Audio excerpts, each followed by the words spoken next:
life, sort of the day-to-day life of the Avatar, would find amusing for others. And before I go into this, I just wanted to note that there will be an introduction. So, just to be clear, Rama, looking for the stairway to heaven, trying to avoid the highway to hell. Something, something, something, something, something. Well, you've come to the right place. You saw him. Whether you saw him at Margaritaville or caught his act at Funky Town, you know this is the guy who's going to make you say, Oye, como, Kijay! You've heard of Baba O'Reilly. Well, this is Baba O. Hilarious.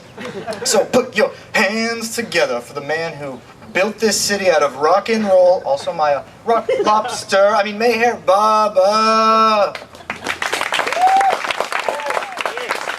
Hello, Walnut Creek, or excuse me, Lafayette. Lafayette, wanted to be clear on that one. What a good introduction, except for the part that he screwed up. What an amazingly good introduction. I haven't had an introduction with that much hard rock in it since I met Upasni Maharaj. Hi-yo! And those stones weren't exactly rolling, if you know what I mean. Which I predict you do. But it is so important to have a good introduction. It's so important to have an introduction because there's a lot of guys out there, you know, trying to steal my shtick. There's a lot of guys. You got Prabhu, Parameshwar, Elahi, Yezdan, Haramazda, even Izad with his The Only One tour. I think he's so good.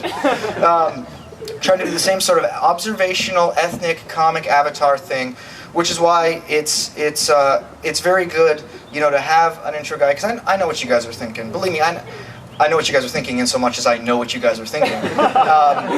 You're thinking, oh, another one of those hackneyed, retread observational comics with the same tired jokes like, what's the deal with Paramatma? Or haven't you ever noticed how Avatar is God descended as the man without going through the process, the evolution of the body, the involution of the consciousnst?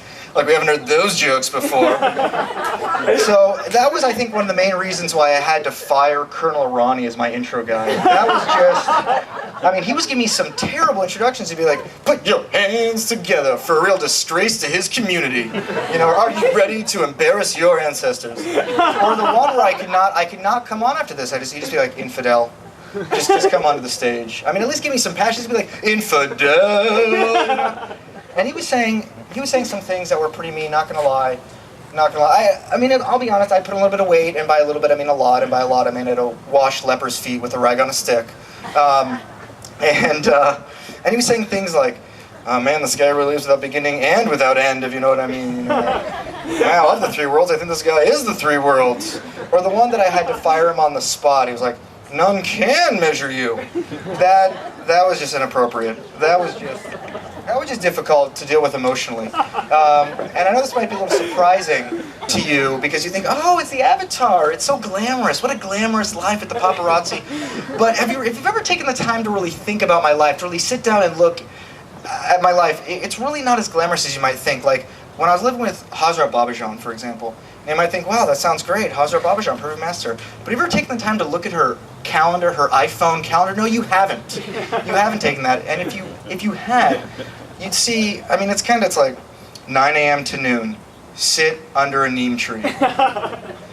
Noon to 5:30. Continue to sit under a neem tree. 5:30 to 8. King of Queens Marathon. Where did that come from? That doesn't even make any sense. That made me want to go back to the neem tree. I'm like, that guy is such a schlub and he has this implausibly attractive wife. It makes no sense. I have perfect knowledge and even I don't understand that show. I don't get what's going on. You know, and I would try to drop hints. I'd be like, hey, Hazi, guess what? I got it at Deccan State University. Go fight in Kutabs. Why don't we celebrate by not sitting under a neem tree? Why don't we... I'd even, you know, like, what about a fir? What about a pine tree? What about a bush? I'd be happy to sit under a bush. Just enough with the pine, excuse me. So that was Hazrat Babajan. And that wasn't that glamorous, but I guess... nothing's going to be as glamorous as living with Tajuddin Baba. Certainly, nothing's as glamorous as living in an insane asylum by choice.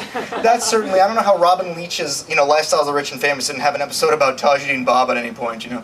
Well, we enjoy the bars in this cell, looking really good here. I always imagine that Robin Leach ended every sentence with I have no idea why, but he's a rich guy, you know. Which, by the way, speaking of Tajuddin Baba, how difficult must it have been to be his real estate agent? How difficult is it? You're like, hey Taj, how about this? We got a great 2-bath, 2-bed you're gonna love. What's your view on this? He's like, Yeah, I don't know. Do you got anything else? You're like, all right, Taj, what about this? It's a real modern, real avant-garde. It's a giant square house, all windows. You're going to love it. All real modern. He's like, yeah, I don't know. I like the square idea, but can we ratchet back the windows at all? Is there a way we can do that? What do you have in an insane asylum? You got anything? The guy's like, insane asylum? Why didn't you say so in the first place? Let's go out on the road right now.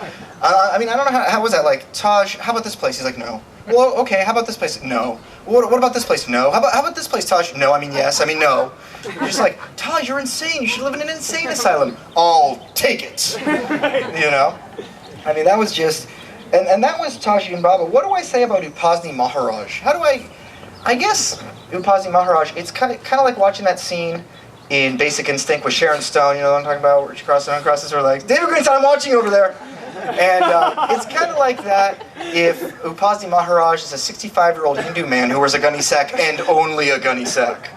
You know, I should back up. On a good day, it was kind of like watching that scene if Sharon Stone was a 65-year-old Hindu man who wears a gunny sack and only a gunny sack. We were lucky if it was like that, because he's a 65-year-old man who wears a gunny sack and only a gunny sack is what I'm trying to say, is sort of the basic line. It wasn't that glamorous. But again, I know what you're thinking. What about Narayan Maharaj? Come on, yeah, I hear that over there. We hear the yeah. That guy had the jewels and we got the yeah back there. And the crown and the whole thing. Yeah, I guess it was a little glamorous, but he was so mean to me about my fashion.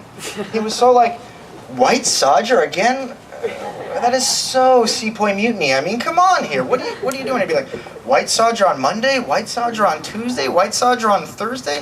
What, are you going to a Ku Klux Klan, anorexic Ku Klux Klan convention or something like that? I mean, come on. I know I screwed that one up. You know, I mean, have you ever had an avatar go like this to you? No, you've never had a Perfect Master do that to you. I've been served by a Perfect Master. I can tell you, it's not that fun. It's not that fun.